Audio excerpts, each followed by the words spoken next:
VP, how was your visit with Tatay Digong, ma'am?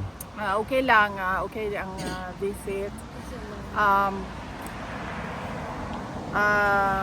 pinag-usapan namin is about God and the universe and whether or not my God in relation to the universe. How's PRRD today, ma'am? Is he happy? Is he sad? Or is he... He's not joyous, he's not sad, he's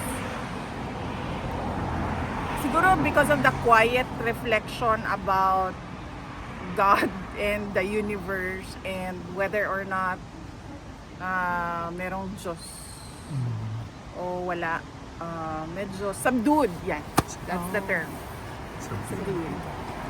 VP Inday, may mensahe ba si dating Pangulong Rodrigo Roa Duterte sa mga Pilipino today, apart from yesterday's? Wala siyang specific kasi hindi ko rin siya natanong kanina.